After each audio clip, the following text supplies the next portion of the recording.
noticia. Bueno, mis amados hermanos, vamos a retomar nuestro tema de oración. ¿Cómo les parece?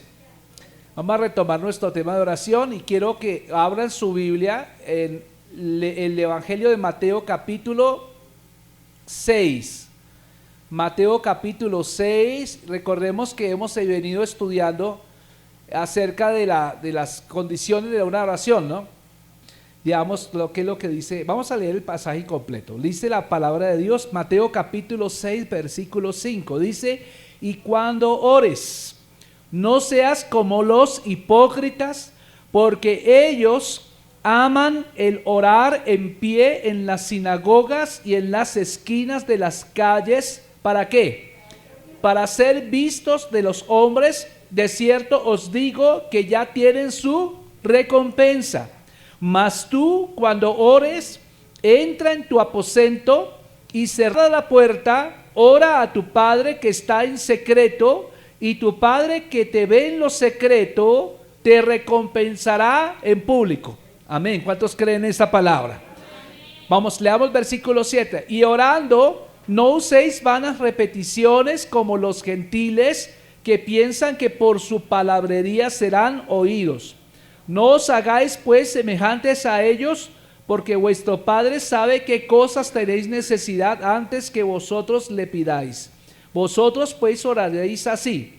Repita conmigo: Padre nuestro que estás en los cielos, santificado sea tu nombre, venga tu reino, hágase tu voluntad como en el cielo, así también en la tierra. El pan nuestro de cada día, dánoslo hoy, y perdónanos nuestras deudas, como también nosotros perdonamos a nuestros deudores. Y no nos metas en tentación, mas líbranos del mal, porque tuyo es el reino y el poder y la gloria por todos los siglos. Amén. Y hemos tomado este pasaje como principal punto de referencia para ver cuáles son las condiciones de la oración. Y ya ustedes recordarán que hemos hablado mucho acerca de que nuestra oración tiene que ser sincera. Diga conmigo: sincera. Tiene que ser sincera, no como la de los escribas, la de los fariseos, que hacían oraciones para ser vistos de las personas, ¿verdad? Y entonces el Señor empieza a darles un secreto, les da una clave a sus discípulos de cómo Él ora al Padre. Resulta que cuando uno piensa en Jesús, como Jesús empleaba tanto tiempo a solas con el Padre, las personas le preguntaban: ¿qué es lo que tanto habla Jesús con el Padre? Pues aquí el Señor está dándonos el secreto. El secreto es cómo Él se dirige al Padre. Y entonces la primera cosa que vamos a encontrar es que en la oración modelo, la oración del Padre Nuestro, el versículo 9 dice: vosotros pues oraréis así. ¿Cómo dice? Padre nuestro. ¿Qué es lo primero que marca la oración? Padre nuestro. Diga conmigo: Padre nuestro. Padre nuestro. Ahora diga: Padre mío.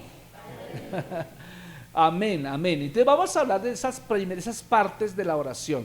Y en primer lugar quiero hoy mencionar acerca de la importancia de la paternidad de Dios. La importancia de la paternidad de Dios. Entonces, santificado, dice, sea tu nombre. Y vean ustedes, mis amados hermanos, que a través de los siglos, digamos que hemos visto, que se ha aprendido que la oración judía especialmente era una oración donde se dirigía a Dios como Dios. Solamente, digamos, los judíos tenían en cuenta dirigirse a Dios como Padre y como comunidad, pero nunca como persona. Esto realmente lo vino a imponer Jesús. Y cuando Jesús vino a hacer esta oración modelo, revolucionó la manera en que las personas se podrían acercar a Dios. Porque yo me acuerdo, no sé tú, pero yo me acuerdo cuando yo no era cristiano, uno oraba, pero así como con miedo.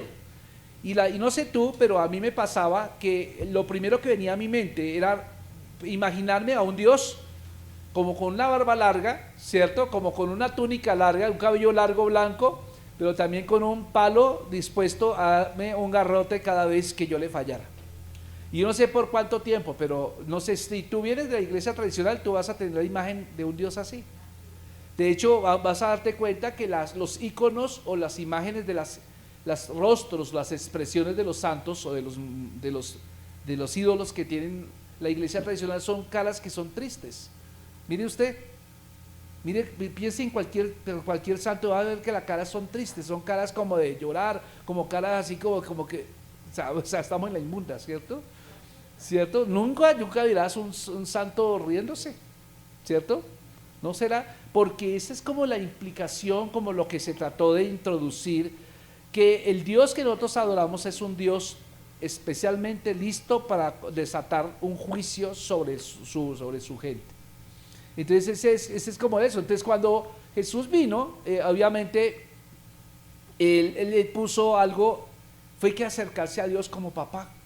De hecho, la palabra que él usaba para orar a Dios no era pater, en el griego se decía pater, como de ahí viene padre, ¿cierto? Sino que él usaba una palabra más familiar para orar al Padre. ¿Y sabe cuál era la palabra? En arameo era la palabra Abba Padre, que traducido al castellano simbolizaría más o menos algo así como papito. O sea, imagínese usted a Jesús hablándole al Rey de Gloria, papito. Imagínese usted los religiosos de la época escuchándolo orar de esa manera. Por eso intentaron apedrearlo, por eso intentaron hacerle daño a Jesús, porque esa oración lo que estaba haciendo era que Jesús estaba haciendo como coigual con Dios, coigual de la misma naturaleza.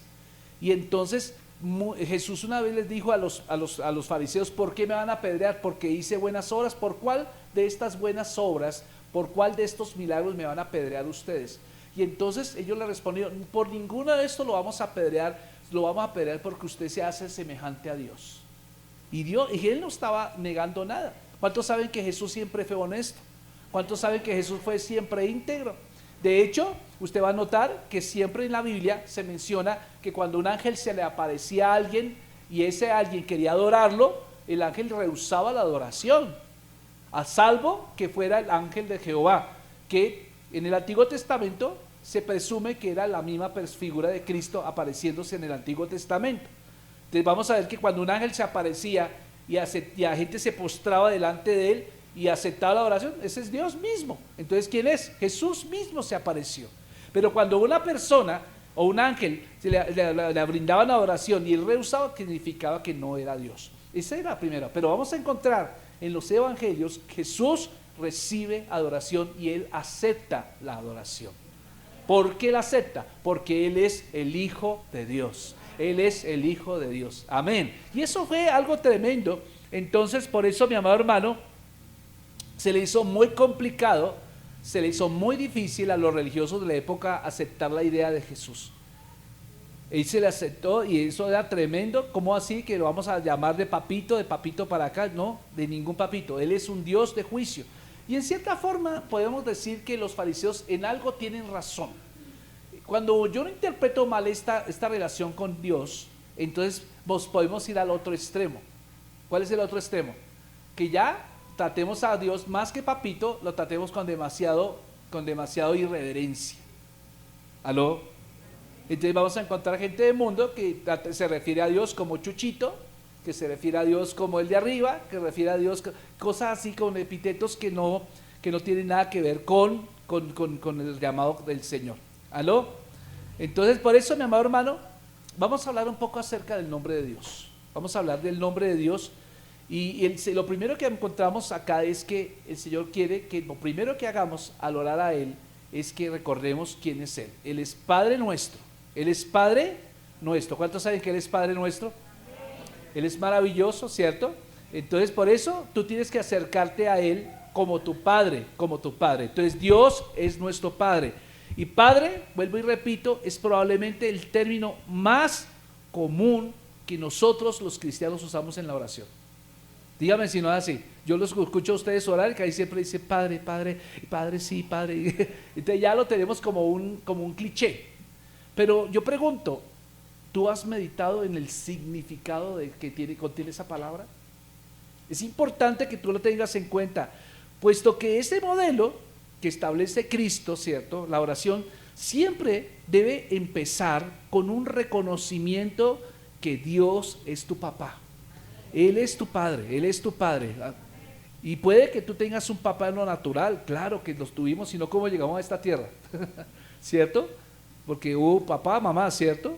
Porque la sola mamá no puede, ni solo el papá puede, tendría que haber papá y mamá. Pero en serio, yo quiero decirles que a pesar de que tenemos unos padres naturales, nuestro Padre real se llama Dios.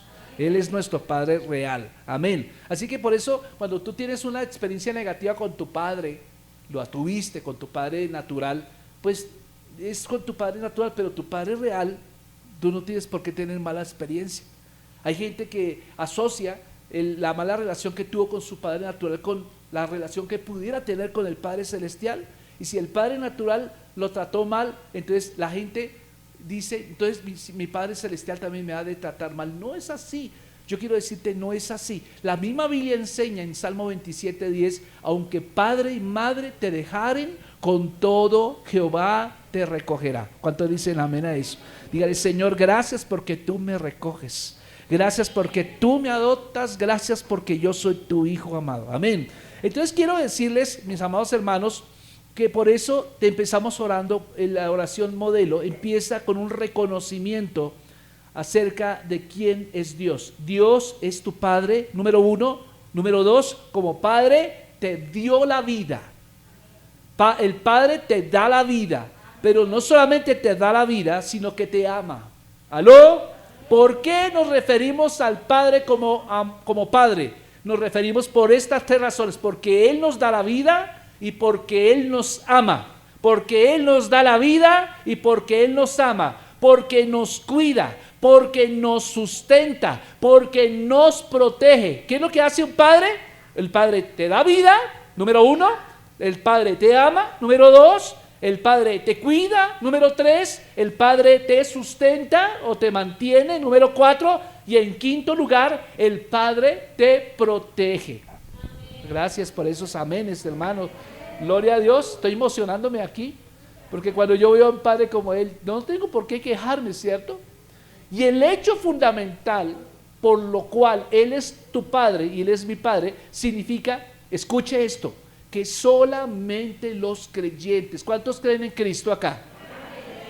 Solamente los creyentes en Cristo son sus hijos, no más. Alguien me dirá, pastor, pero ¿por qué dice eso? No sea así, pastor, ¿por qué dice esas cosas? Porque la Biblia lo enseña. En la Biblia nos enseña en algunos pasajes, nos dice, por ejemplo en Malaquías 2:10 dice, ¿acaso no tenemos todos un mismo Padre? ¿Nos ha creado el único Dios? Malaquías 2:10.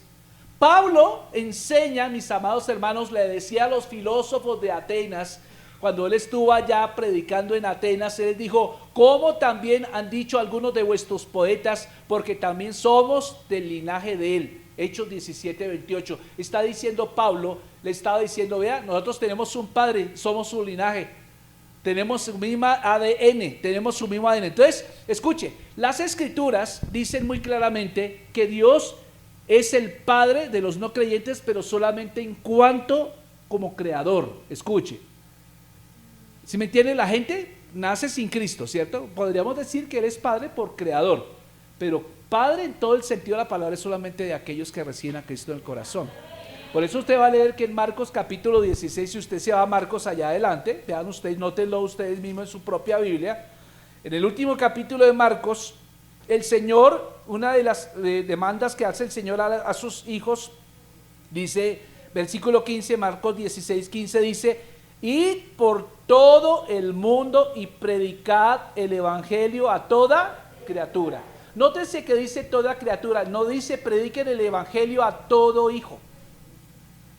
Es decir, mis amados hermanos, que los que no tienen a Cristo en el corazón son criaturas. La palabra criatura viene de la palabra creación, simplemente son criaturas, como un pajarito. Dios creó, ¿cuántos saben que Dios creó las aves del cielo? ¿Cuántos saben que Dios creó las bestias del campo? Pues así mismo creó al ser humano. Entonces es criatura, el ser humano es una criatura, es una creación de Dios, pero hasta ahí no más. Entonces por eso el Señor dice acá que tenemos que ir a predicarle el evangelio a toda criatura. Pero si usted coteja esto con Juan capítulo 1 versículo 12, Juan capítulo 1 versículo 12, cotéjelo por favor, va a darse cuenta, nos vamos a dar cuenta que aquí dice que a quienes reciben a Cristo ya no son criaturas, sino serán llamados hijos de Dios. Lea conmigo Juan 1:12, dice, mas a todos los que le recibieron, ¿a quién? A Cristo, ¿no? A los que creen en su nombre. ¿En quién creemos? En Cristo, ¿verdad? Les dio potestad de ser hechos hijos de Dios. Observen, mi amado hermano, quiero que usted note algo tremendo. Entonces lo que la Biblia está enseñando es que nosotros los que hemos creído en Cristo sí somos hijos de Dios. Los que no han creído en Cristo simplemente son hijos en cuanto a la creación, pero no son hijos de Dios legítimos. Ahora, usted me dirá, pastor, ¿hay algún otro pasaje bíblico que asegure eso? Sí, le tengo otro, mi amado hermano, cuando Jesús estuvo hablando con los fariseos, en Juan 8:44, vaya conmigo Juan 8:44, y note usted cómo la Biblia enseña cómo se refería a Jesús a aquellos que no creían en Dios. Dice Juan 8:44, vosotros sois de vuestro padre el diablo y los deseos de vuestro padre queréis hacer. Él ha sido homicida desde el principio y no ha permanecido en la verdad, porque no hay verdad en él. Cuando habla mentira, de suyo habla, porque es mentiroso y padre de ¿qué? Mentira. Observe, ¿sí ven cómo está diciendo Jesús? Que los que no son creyentes son hijos de ¿quién? No lo digo yo, lo está diciendo la Biblia. Porque los deseos de su padre quieren hacer. Y usted mire que una persona que no es creyente, su tendencia natural es hacer todo lo contrario de lo que enseña la Biblia. Lo decía la pastora aquí hace un momento. En las escuelas se están enseñando a los chicos a amar lo malo y a odiar lo bueno. Entonces, ¿quién es el padre de los que dirigen todo eso? Pues al diablo mismo. El diablo mismo. Entonces, por eso vamos a tener en cuenta eso. Entonces, incluso llegamos a pensar algo que en la Juan, cuando escribió una de sus 3 cartas, precisamente la tercera carta, Juan en su tercera carta claramente define los 2 tipos de familia que hay en el mundo. 2 tipos de familia. Número 1, la familia de los hijos de Dios. Número 2, la familia de los hijos del diablo. Ahora, ¿cómo dice Juan? Juan primero especifica que los primeros, o sea, los hijos de Dios, ¿cierto?, no continúan siendo esclavos del pecado, que pueden pecar por accidente, que pueden pecar porque todavía falta salvar su cuerpo, pero no son esclavos del pecado, mientras que los segundos sí son esclavos del pecado. ¿Aló? Porque están pensando continuamente en pecar, porque están continuamente buscando hacer lo malo delante de Dios. Esto lo hacen conscientemente. Entonces, por eso, mi amado hermano, el apóstol Pablo, por ejemplo, hace una clara distinción entre los hijos de luz y los hijos de las tinieblas. Si tú vas allá a la Biblia, en la carta a los Efesios 5:8, miren ustedes, mis amados hermanos, dice, porque en otro tiempo, le está hablando a cristianos, Efesios 5:8 dice, porque en otro tiempo erais tinieblas, mas ahora sois luz en el Señor, andad como hijos de luz. ¿Sí se da cuenta cómo el Señor nos está distinguiendo? Dios te está distinguiendo a ti como hijo. Dios te está distinguiendo a ti como hija. Eres hijo amado de Dios, no eres cualquier cosa. Ahora usted puede entender por qué cuando el diablo tentó a Cristo, lo primero que hizo tentarlo fue tentarlo en su identidad. Cuando tú lees Mateo 3:17, vuelvo y digo, el Señor le dijo allá en Mateo 3:17, este es mi Hijo amado, en el cual tengo complacencia. El Padre le habló al Señor Jesús. Acuérdense que Jesús aquí es 100% hombre, de tal manera que él había renunciado a ser Dios. ¿Dónde dice eso, pastor? En Filipenses 2:5-8 dice que el Señor no estimó ser igual a Dios como cosa a que aferrarse, sino que se despojó de ser Dios para hacerse un ser humano como nosotros. Y dice que se humilló hasta la condición de siervo. ¿Aló? Si tú quieres cortejar eso, Mateo capítulo 13 habla de que cuando Jesús estaba en la cena con sus discípulos, se levantó de la mesa, se quitó el manto simboliza deidad, significa ser Dios, y se ciñó una toalla, significa humanidad, y empezó a lavarle los pies a los discípulos. ¿Aló? Pero espere que hubo lavado los pies a los discípulos, ¿qué hizo? Se quitó la toalla y se volvió a ceñir el manto. ¿Qué significa eso? Que él iba a volver a ser Dios. Eso sucedió cuando resucitó Cristo. ¿Aló? Eso sucedió. Entonces, aquí estamos dando a entender algo tremendo. Es que sencillamente no hay solo una familia espiritual en la humanidad bajo la paternidad de Dios. Es decir, que cuando tú miras este concepto, vas a darte cuenta que el mundo, realmente su padre no es Dios, sino el mundo está gobernado por el diablo. Por eso las obras del diablo hace. ¿Aló? Yo les comenté que tuve la oportunidad, hace 10 años exactamente, hace 10 años tuve la oportunidad de viajar a Estados Unidos a la sede de la Iglesia de Dios en Anderson. Y Anderson no es como Tamangamandapio, ¿no? Anderson es un pueblo, es una ciudad, pues una ciudad típica americana. Es como, digamos, la ciudad más cercana a Anderson es Indianápolis, y la distancia entre Indianápolis y Anderson es como de aquí a Soacha, tal vez. Es así de cerca. ¿Se me entiende? Así de cerca.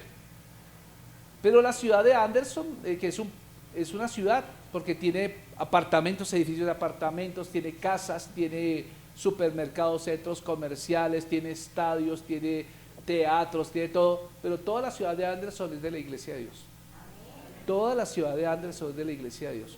Cuando tú quieres recorrer la universidad, no puedes recorrerla a pie, tienes que recorrerla en vehículo porque es muy lejos. Recorrer de aquí hasta el otro, no sé qué, el auditorio tal, que no sé qué, te toca en carro. No, llegas muy cansado, ¿sí? Entonces eso me llamó la atención. Y cuando estábamos allá, me acuerdo que iba con un pastor amigo que es del Perú, y llegamos a Walmart. Todo el mundo que llega a Estados Unidos quiere irse a Walmart, eso no sé por qué. Eso es como el Carrefour acá o como el Éxito de acá. Y entonces la foto del recuerdo, salimos de Walmart, un supermercado que es allá, y entonces nos íbamos a tomar la foto. Y entonces, tómate la foto así, hagamos la selfie, y ya que al fondo del Walmart, y cuando de repente paró un automóvil ahí, frenó, y yo apenas frenó, dije, nos atracaron, pastor, nos hicieron la vuelta. No, un hombre muy, digamos, un hombre muy cordial, muy amable, bajó y dijo, venga, yo les tomo la foto. Dijo en inglés, ¿no? Y nos tomó la foto ahí con el Walmart atrás. Y entonces, claro, fuimos a pie, porque pues los apartamentos que hay allá son de los estudiantes de la universidad. Y entonces pasamos la avenida, íbamos a pasar la avenida, y los carros empezaron a parar 100 metros atrás. Cuando vieron que íbamos a pasar y nos dejaron pasar, yo dije, uy, esto es parecidísimo donde nosotros vivimos. Íbamos por la calle caminando, porque pues estábamos en un tiempo libre y dijimos, pues vamos a caminar, y caminando se conoce. Todo el mundo lo saludaba a uno. Todo el mundo lo saludaba a uno. Yo decía, esto es como el paraíso del cielo, ¿cierto? Es impresionante. O sea, yo me daba cuenta de algo, que donde hay hijos de Dios, hay un ambiente diferente. Siempre va a haber un ambiente diferente. Y yo dije, ¿será posible que ese ambiente lo podamos traer a nuestra localidad? ¿Lo podemos traer a nuestra vida? Sí, es posible. ¿Cuál era la diferencia? Algo que me llamó especialmente la atención allí es que mientras yo estaba allá, nos sirvieron el almuerzo. Las personas que nos servían se esmeraban por atendernos, y eso, y entonces ya habíamos comido, llegó alguien y ¿quieres más? ¿Quieres más? Te decía en inglés, ¿no? Bueno, está bien. Y entonces iba y traía más, y estaba repartiéndole y llenándole otra vez el plato a uno. Y cuando me di cuenta, el que me servía a mí era el rector de la universidad de allá. El rector. ¿Cuántas veces uno aquí con un pequeño título ya uno se cree la salsa, la Coca-Cola más tremenda del universo? Y a mí me asombró mucho que quienes nos atendían eran los que tenían cargos altos allá. Una enseñanza tremenda, ¿no? Una enseñanza tremenda. Y me sentí muy contento de pertenecer a esta iglesia realmente. Ojalá tuviéramos la oportunidad algún día de viajar allá. Me gustaría mucho que pudiéramos ir a una convención en Indiana, los hermanos que aquí, los que puedan ir, ojalá toda la iglesia. Sería bonito poderse hacer eso. Es algo muy bonito, y algo que me llamó especialmente la atención allá es que cantan himnos, pero con música de esta. Son himnos, no son cánticos de Hillsong ni nada, son himnos con música moderna. Impresionante, mucho joven, pero me di cuenta cómo es cuando tú perteneces a una familia. Reflejas lo que es de tu papá. Amén. Y entonces por eso, amados hermanos, por eso Pablo distingue claramente, Juan distingue claramente los dos grupos de personas que hay, los hijos de Dios versus los hijos de las tinieblas. Por ejemplo, si tú miras allá en segunda carta de Pedro 1:4, segunda carta de Pedro 1:4 dice así, me llama la atención allí cómo Pedro también hace esa distinción. Como en todas las cosas que pertenecen a la vida de la piedad nos han sido dadas por el divino poder, por su divino poder, mediante el conocimiento de aquel que nos llamó por su gloria y excelencia, por medio de las cuales nos ha dado preciosas y grandísimas promesas, para que por ellas lleguéis a ser participantes de la naturaleza divina, habiendo huido de la corrupción que hay en el mundo a causa de la concupiscencia. Así dice, cuando las personas entregan su corazón a Jesús, a partir de ese momento empiezan a tener la naturaleza de Dios dentro de sí. ¿Sí me entiende eso? Entonces, por eso, mi amado hermano, somos participantes de la naturaleza divina. ¿Quiénes son ellos? Solamente aquellos que entregan o rinden su vida a Cristo. Como decía Juan 1:12, solamente a los que creen, ¿cierto? A los que creen en su nombre se les da el derecho de ser hijos de Dios. ¿Aló? Ahora, usted teniendo en cuenta de todos estos principios, ahora usted con toda tranquilidad, usted con toda confianza, usted puede ir a la oración dirigiéndose a Dios como Padre. Porque la Biblia lo asegura. Amén. Usted es un hijo de Dios. ¿Cuántos hijos de Dios hay acá? Entonces fíjense cómo es esto. Porque cuando tú contrastas esta nueva naturaleza o esto nuevo que Jesús está implantando, lo contrastas con los judíos. Por ejemplo, como yo les decía a ustedes, el Padre Nuestro, digamos los judíos como pueblo, cuando hacían sus asambleas, cuando oraban públicamente, como gente, como comunidad, pues sí, ellos le llamaban Padre. De hecho, hay varios salmos que se refieren a Dios como Padre, ¿no? Pero era para cantar en el culto, pero no para una oración personal. No para una oración personal. Entonces, fíjese que esto está declarando algo, que Dios quiere que tú establezcas una intimidad con Él. Dios quiere que tú establezcas una intimidad con Él, una intimidad maravillosa.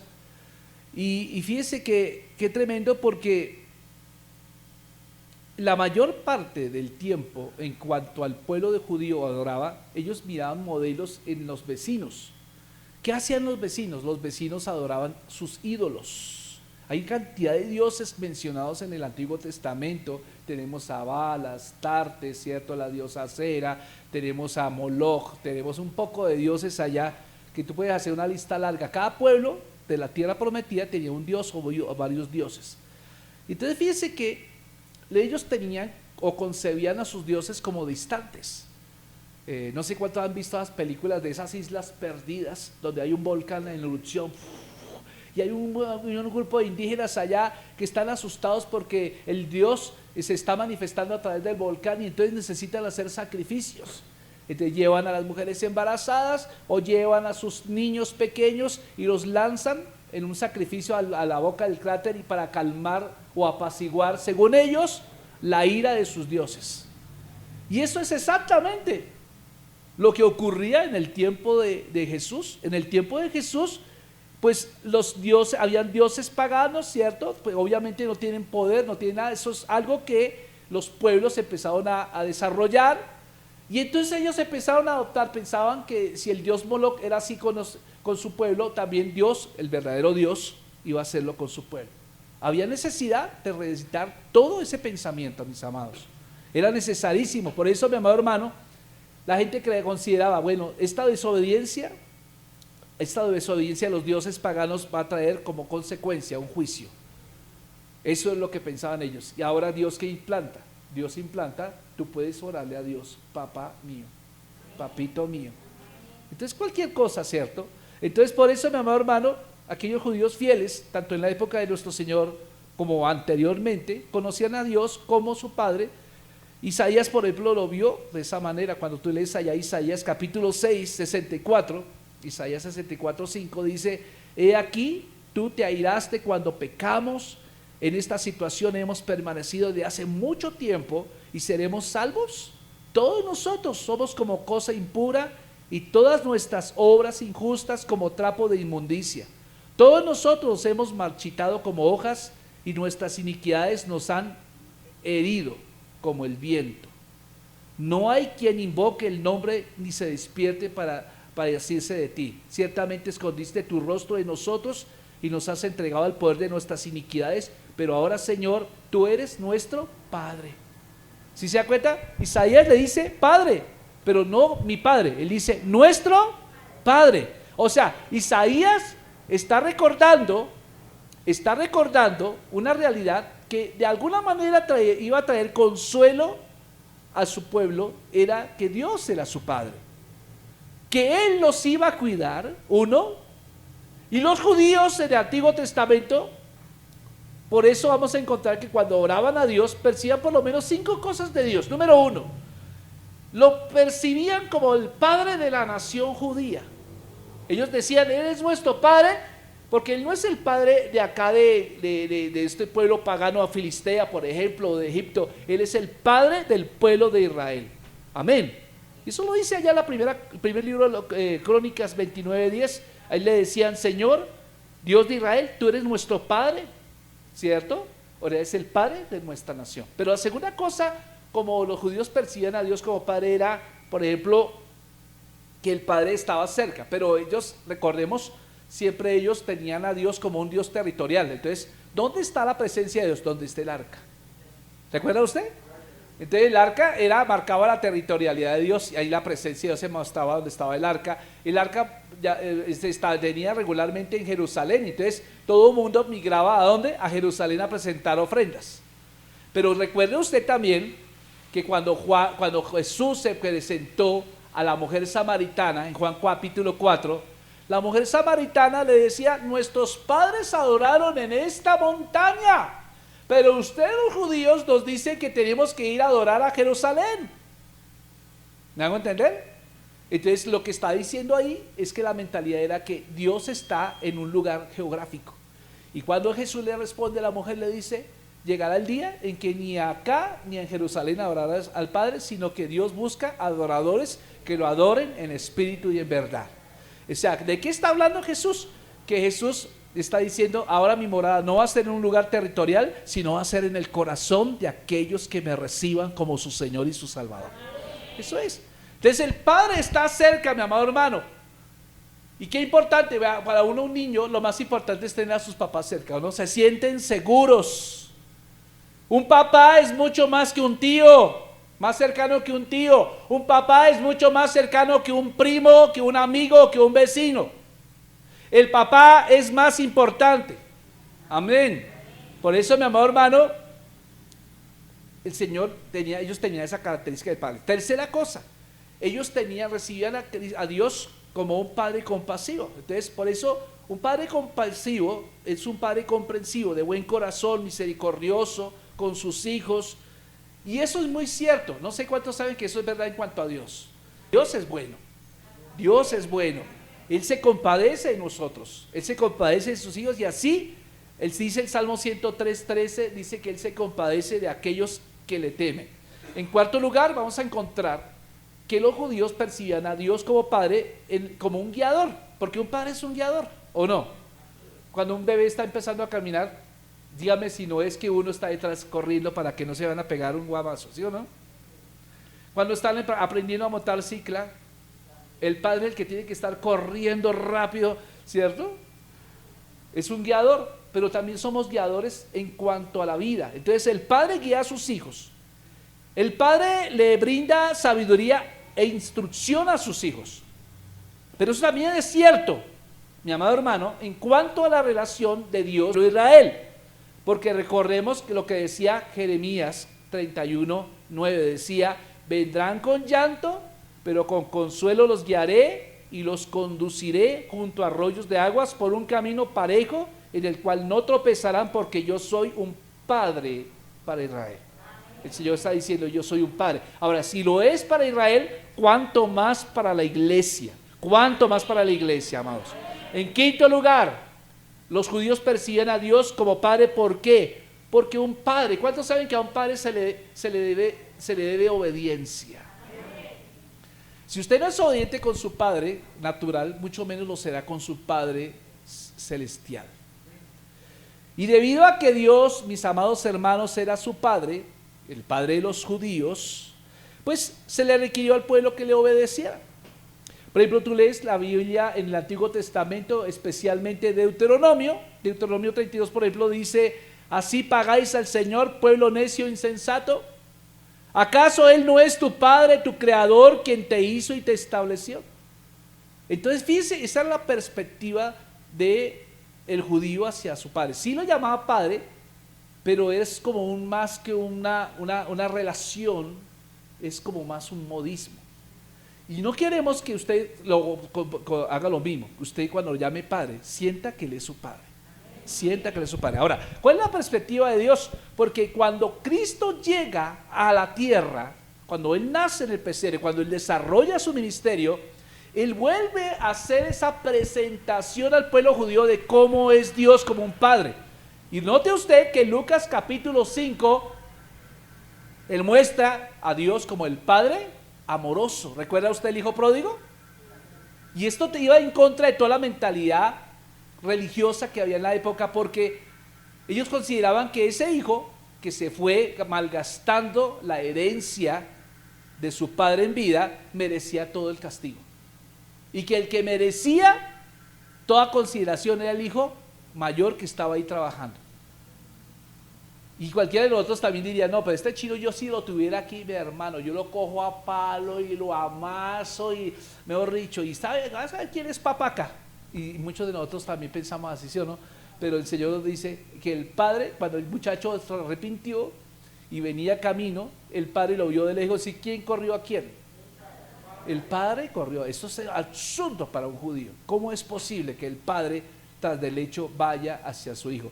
Y la razón fundamental por la cual el padre fue hacia su hijo fue que él dijo: hoy es un día de fiesta porque este hijo estaba perdido, pero hoy lo hemos rescatado. Está diciendo: la herencia no vale nada, vale más un hijo, vale más un hijo. Y yo te digo una cosa: Cristo lo demostró en la cruz del Calvario. Cuando Él murió por nosotros en la cruz del Calvario, dijo: esto no es nada, lo que me importa eres tú el que me importa. Por ti es que morí, por ti es que vine a la cruz del Calvario.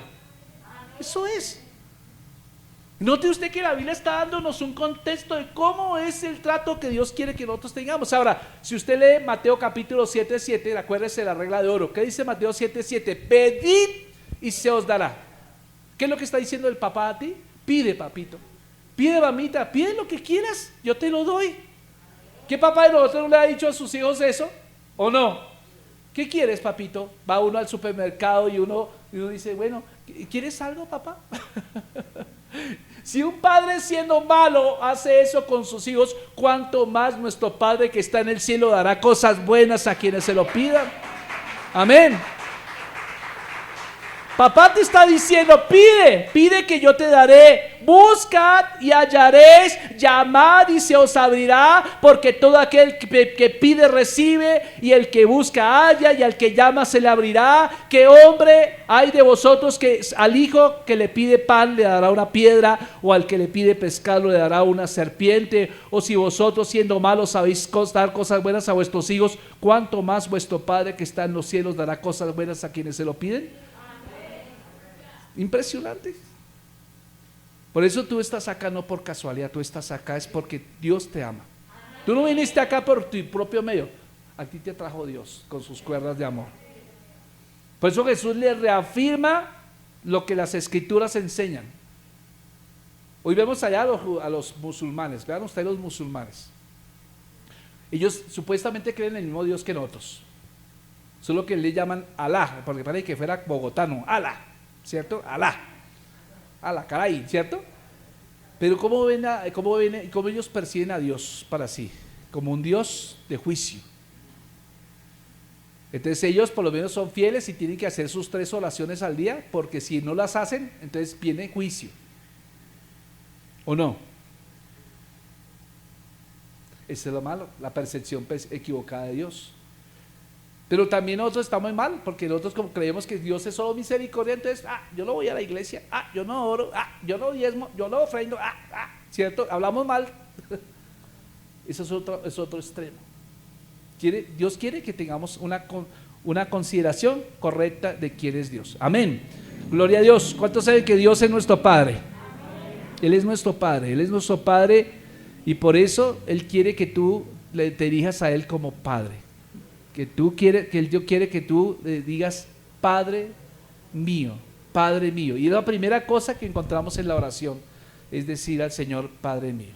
Entonces fíjense qué importante, porque cuando yo me acerco a Dios en oración como Padre, pues va a disipar varias cosas. Número uno, el decir Padre en mi primera parte de la oración va a disipar todo miedo, todo temor que tú tengas. Yo veo los cuadros, por ejemplo, no sé, tú viste un video de Adrián Romero, una canción que me acuerdo, está una niña en un balancín, en un columpio, y ahí está sonando la canción, pero no tengo que traerle esa canción. Y entonces de repente la niña como que se cae el columpio, inmediatamente el papá salta a una cerca, corre, hace los 100 metros planos y llega hasta donde está la niña que se peló las rodillas. No sé si vieron ese video, no me acuerdo bien, pero llega el papá y la alza y le sana la raspadura y se la lleva alzada. Wow, qué impresionante. Dije, pues si eso lo hace un papá natural, ¿cuánto más tu papá? Y entonces podemos decir algo, que ese cuadro nos da una idea de lo que es nuestro Dios, porque algo que tú tienes que saber es que por más problemas que tú tengas, por más complicado que sea la situación por la cual tú estés pasando, cuando tú le dices papá a Él, puedes estar seguro que Él disipa todo miedo y Él está acariciándote en ese momento, Él te está cargando en sus brazos. Impresionante, ¿cierto? Es lo contrario a lo que los pueblos paganos estaban vendiendo. Por ejemplo, los misioneros informaban, debido a que tantas personas viven temiendo a sus dioses, uno de los regalos más grandes que el cristianismo brinda a las sociedades primitivas es la certeza de que Dios es un Padre amoroso y cariñoso. Los dioses falsos inventados por falsas religiones se caracterizaban típicamente por ser vengativos, por ser celosos, y sus adoradores debían tomar medidas desesperadas para apaciguarlos, ¿cierto? Pero saber que el Dios verdadero, nuestro Padre real, disipa todo temor. Esa es la primera cosa. La segunda cosa, cuando tú le dices Padre a Dios, es que Él te infunde esperanza. Piensa solamente en un cuadro de un niño cayéndose y el padre o la madre yendo a rescatarlo. Cuando tu niño se enferma, ¿qué haces tú cuando se enferma? No es lo primero que hacen correr rápido a la clínica. Llévenlo rápido a urgencias, llévenlo rápido a urgencias. Me acuerdo tanto que hace como unos años mi Brenda tenía como 6 años y estábamos acá, habíamos acabado un culto un miércoles, el carro estaba en pico y placa y estábamos haciendo hacemos círculos con las sillas, ¿no? Estábamos charlando y los niños corran por todo el auditorio y les habíamos dicho no corran niños, y en aquel tiempo echábamos él acá y entonces esto parecía una pista de hielo.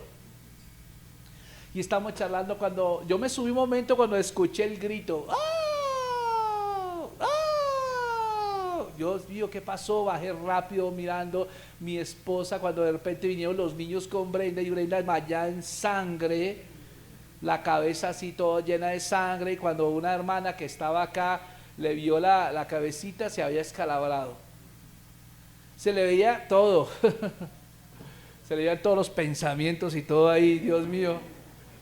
No, yo, ¿sabe qué? Con pico y placa, con lo primero que hicimos, no, eso qué pico y placa, vámonos rápido, porque necesitaban que le cosieran ahí, y no, nos tocaba, ¿sabes hasta dónde? Hasta la clínica Reina Sofía, en la 127 con autopista. Hermano, y no trajimos la tarjeta, no trajimos nada, entonces tocó pasar por la casa y toda la cuestión, y yo, hermano, pues con prudencia, pero sentía que tenía que llegar rápido. Yo me ponía a pensar, si eso más las mamás que los papás, si eso lo hacemos nosotros en lo natural, ¿usted cree que Dios lo hace también en lo espiritual? Él lo hace. Entonces Él nos infunde esperanza. Ahora, la otra cosa que tú tienes que entender es que cuando tú llamas Padre a Dios, Él, la siguiente cosa es que va a eliminar tu soledad. Tú no tienes por qué sentirte solo. Tú puedes orar al Señor Padre nuestro y puedes estar absolutamente seguro de que ya tú no eres rechazado, de que tú no eres abandonado. Amén. Incluso Hebreos capítulo 13, versículo 5 nos habla de que el Señor no estará con nosotros hasta el fin del mundo. Amén. Eso es importante, mi amado hermano. Entonces, por eso tenemos que entender que Dios está con nosotros. La siguiente cosa es que cuando tú le dices Padre a Él, cuando tú le dices Padre, tú estás venciendo tu propio egoísmo. Entonces, fíjense que increíble, pero el Padre Nuestro, por ejemplo, decir Padre Nuestro no significa que sea tu papá solamente, sino que hay otros también que comparten esa paternidad contigo, ¿cierto?